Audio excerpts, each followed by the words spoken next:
Distinguished guests, please welcome owner of Earth Rider Brewery, Tim Nelson. Wow, kids! Well, that's exciting. That's exciting. Welcome, Earth Riders. I am Tim Nelson, founder and owner and manager of Earth Rider Brewery, and it's great to be here. We're on the Duluth-Superior Harbor at the base of the Blatnick Bridge. I'm a fourth-generation Twin Ports resident. I deeply understand the importance of the bridge. It connects Duluth Superior community physically, financially, and spiritually, I think. My great-grandparents immigrated from Scandinavia to Superior in the 1800s. Great-grandpa Nikolai Nelson built a bakery about 2 blocks south of here, and my grandma remembered having to row across the bay when she was a teenager.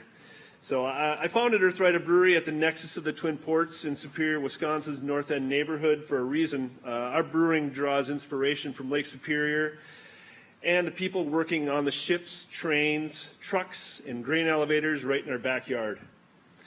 Many of our staff, suppliers, and customers live and work on either side of the St. Louis River Bay, so we commute daily across the High Bridge. Simply put, the bridge is critical to my business. The rebuilding of the bridge will be critical to my business's growth and the growth of the local economy. That matters to the people here. It matters to our future. I'm grateful to our elected federal and state officials, President Biden, for the bipartisan infrastructure law, and that's going to rebuild the Blatnick. It's a big deal. It's a huge deal for us. So please join me in welcoming the President of the United States, Joe Biden.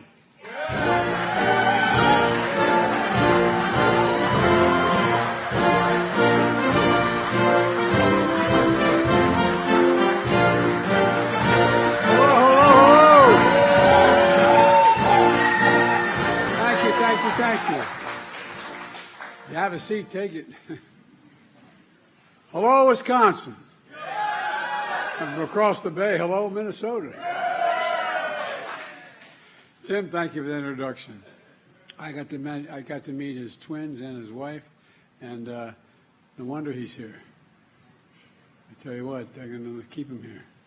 Look, I'm honored to be with the 2 best governors in America, in the United States of America today. Governor of Wisconsin, Tony Evers. Tony, stand up. And also the governor of Minnesota, Tim Walz.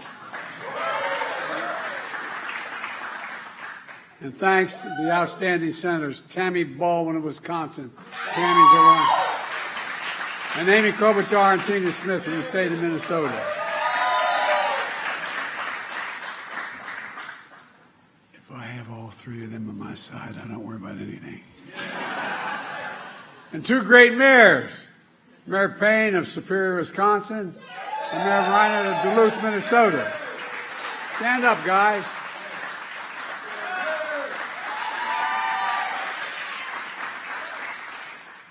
Folks, I'm here today to talk about something that doesn't get enough attention. The progress we're making to invest in America and American workers and American products. To invest in America, that's what we're doing.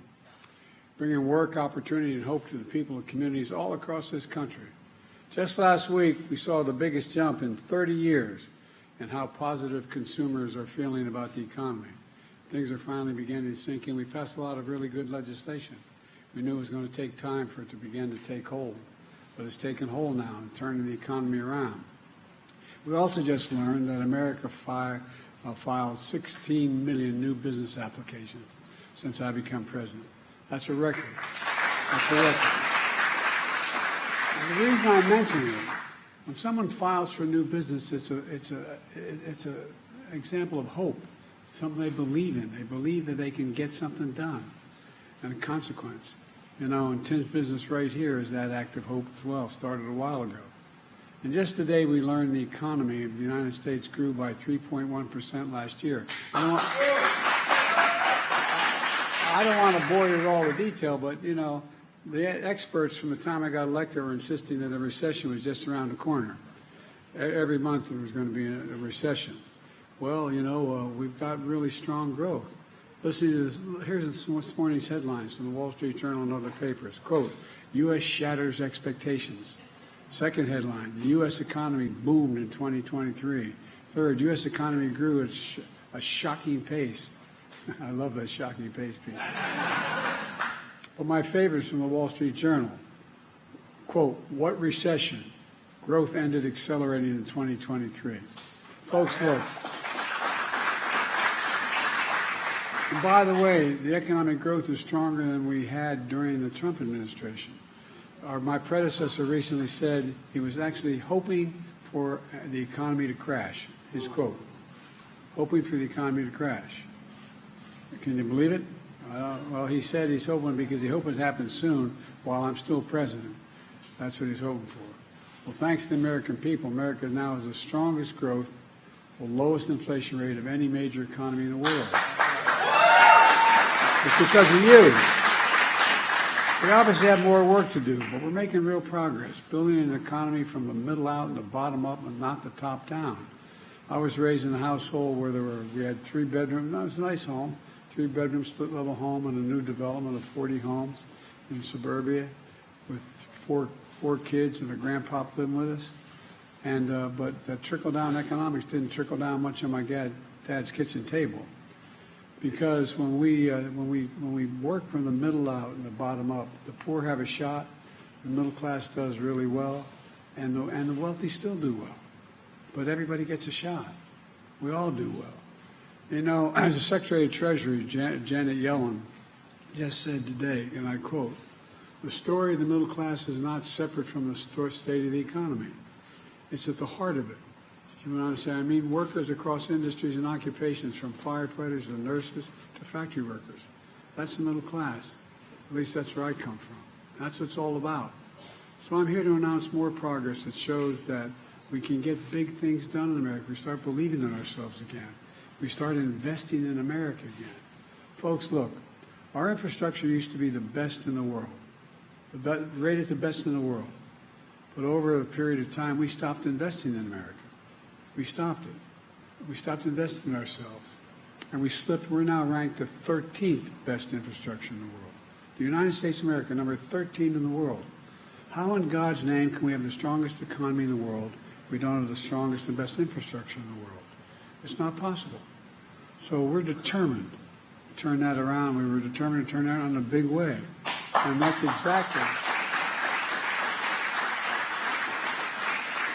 And that's actually what we're doing.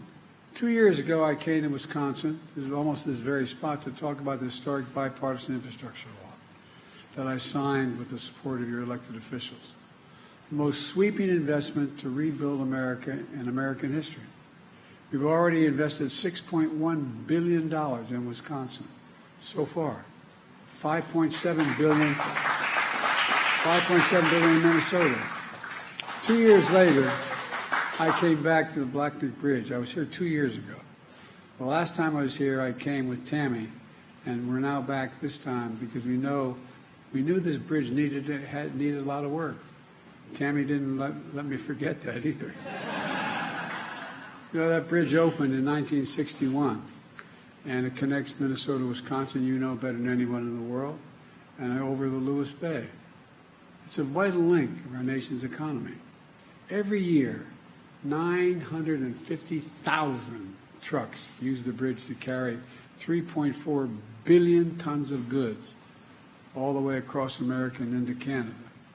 Folks, every day, 33,000 vehicles cross that bridge.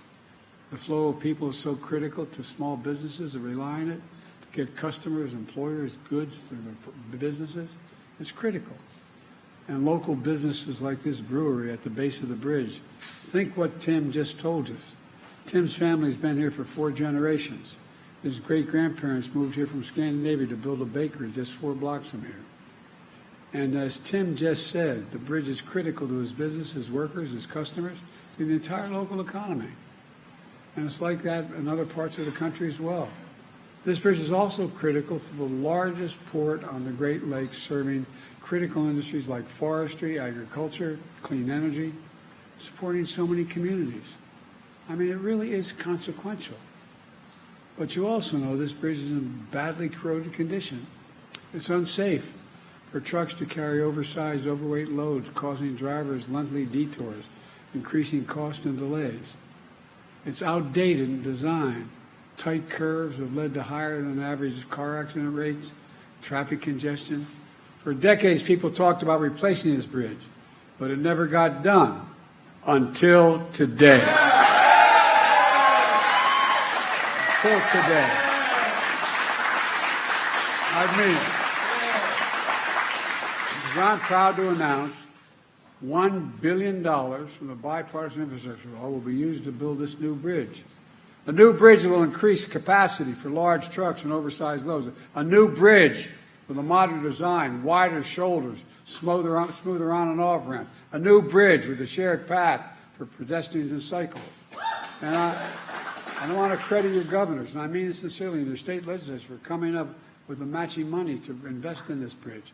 Otherwise, it wouldn't have gotten done with your own funding. This investment is going to make a huge difference. Less traffic, fewer car accidents, faster commutes to your jobs and schools, quicker response times from fire trucks and first responders when every minute counts. Goods are going to get shipped quicker, and commerce will flow more freely instead of having to detour for up to 10 miles. Here's what else it means. It means that 10,000 new construction jobs, union jobs, are going to be created. We're investing in America, in jobs for American workers, built with American products. And that's going to, with the help of your congressional delegation, especially Senator Tammy Baldwin, we're making sure that that iron, that steel, that construction material to build this bridge is made in America.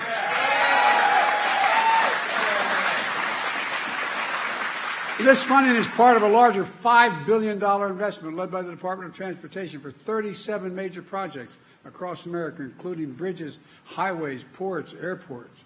To date, 40,000 infrastructure projects have been announced all across America.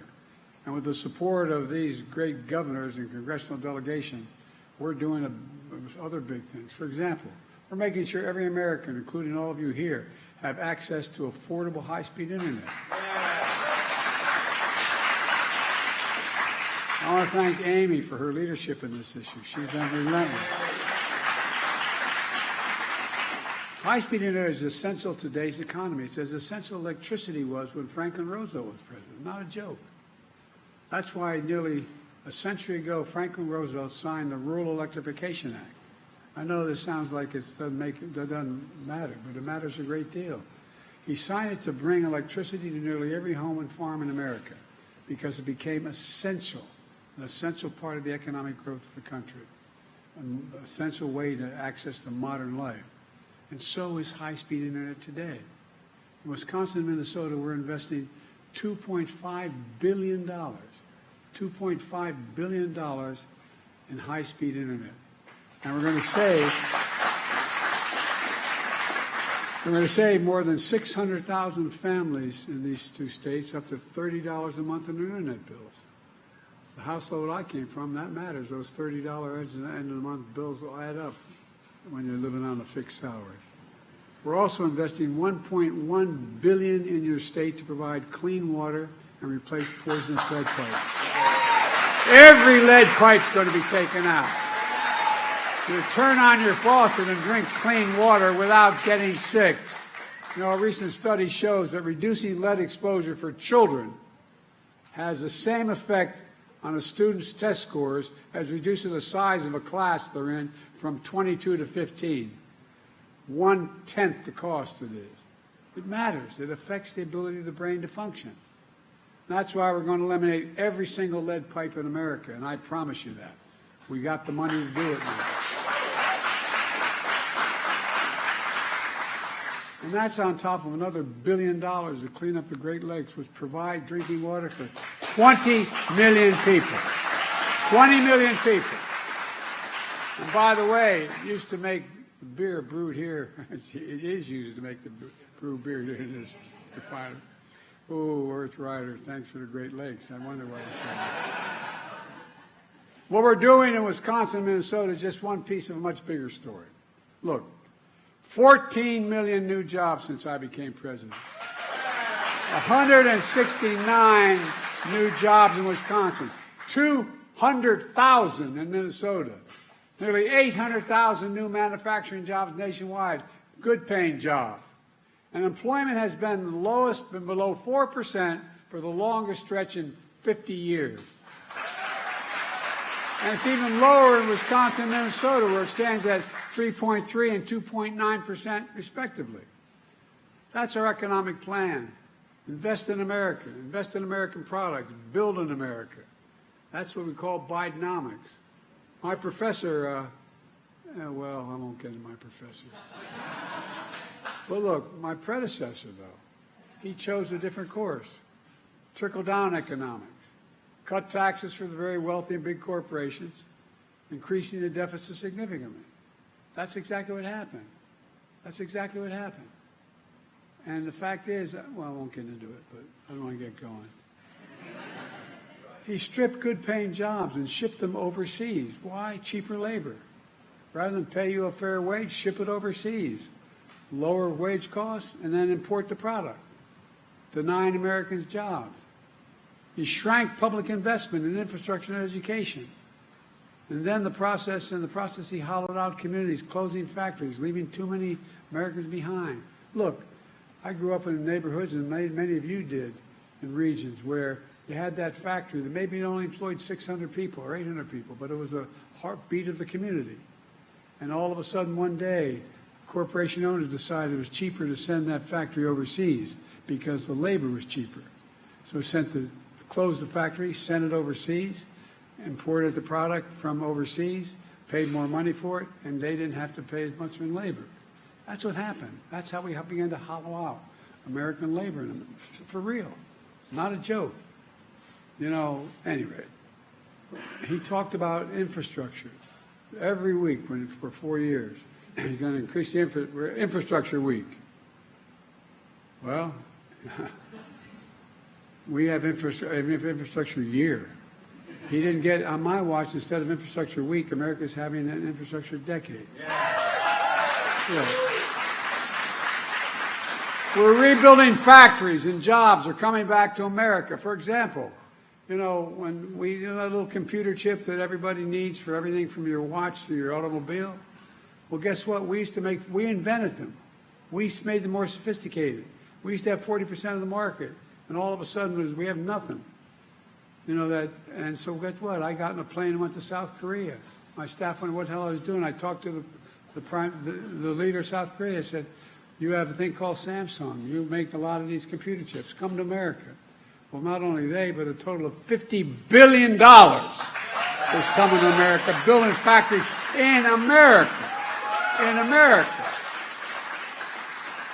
There's a place just outside of Columbus, Ohio. They call the Field of Dreams. They're building two of these fabs, they call factories. They're like gigantic football fields. And guess what? They hire a whole hell of a lot of people, not only building the facility, but working there. You know what the average salary is? $110,000 a year, and you don't need a college degree to have the job. The Midwest is coming back. And these senators right in front of you here, they delivered it. Amy delivered it. Tammy delivered it. Tina delivered it. I mean it sincerely. And you, the American people, supported it. Now, I worked with some Republicans to get the bipartisan law done. And it got done. But I'm sorry to say the vast majority voted against it. But you know what? That's okay. Because we're building projects everywhere, no matter whether they voted for it or not. I promise to be a president for all Americans, whether you voted for me or didn't vote for me. Folks, we have more work to do. For example, does anyone think that the tax code in America is fair? Raise your hand if you think the tax code is fair. In 2020, 55 of the Fortune 500 company corporations paid zero in taxes. Zero in taxes. You may have heard me harp on this for a while. Federal taxes on $40 billion in profit. They paid 0 cents. But not anymore. What I was able to do is provide for funding all these programs by signing getting past a tax of just 15%. You pay more than that. Just getting up to 15%. 15% tax on these 50 corporations making $40 billion. And guess what? As a consequence, we could pay for so many of these investments we're making all across America without the deficit going. And we still brought the deficit down by $7 billion. Look, we have to do more. One of the other things that I want to mention, you know, I'll say this politely. For my entire career, I have been going after the pharmaceutical corporations. Pharmaceutical corporations in America are the best in the world. They make the best product.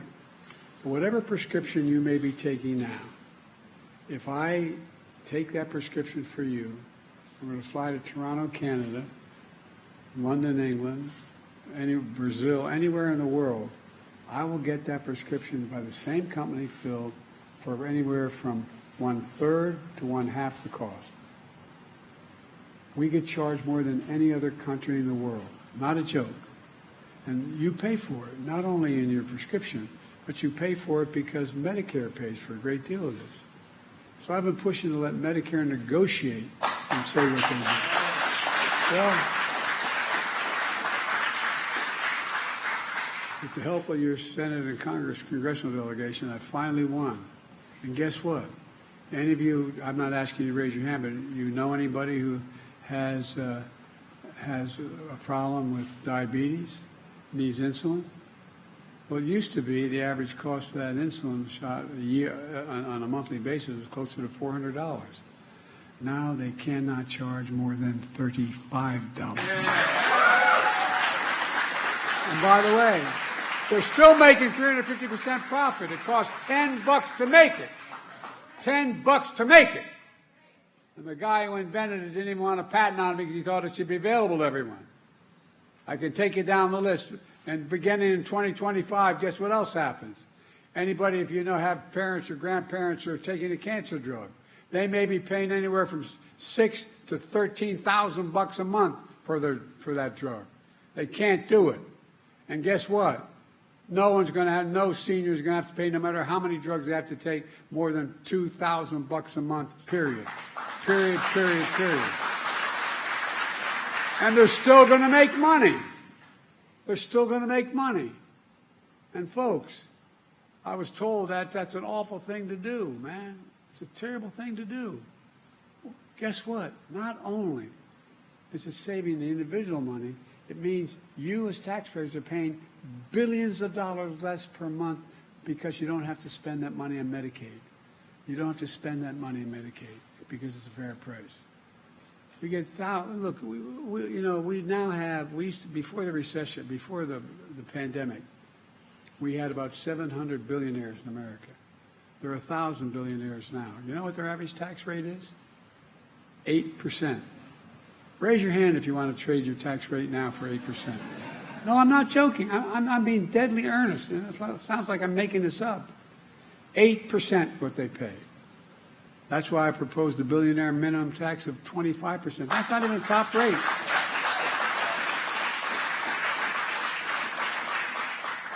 If billionaires and big corporations paid even close to their fair share, we could strengthen Social Security and Medicare, bring down the cost of child care, elder care, working class and middle class people would all be better off, and it wouldn't cost a penny because they make $40 billion would be coming into it.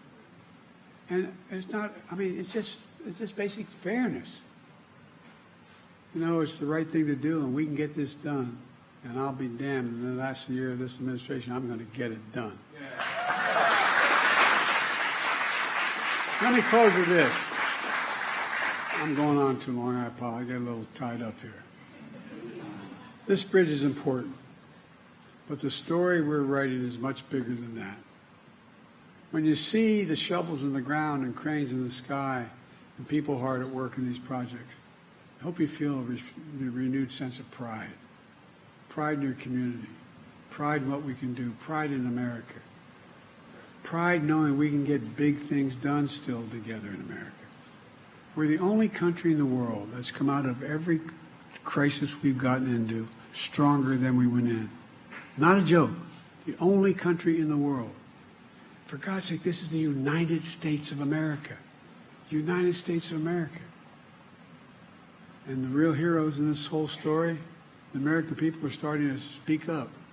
American workers, American people doing the work to bring communities back to the country in ways that was before and in the future. That's what America does. That's why I've been never more optimistic about the future. We just remember who in God's name are. We're the United States of America, and there's nothing beyond our capacity when we do it together. Let's start working together for God's sake. God bless you all. May God protect our country.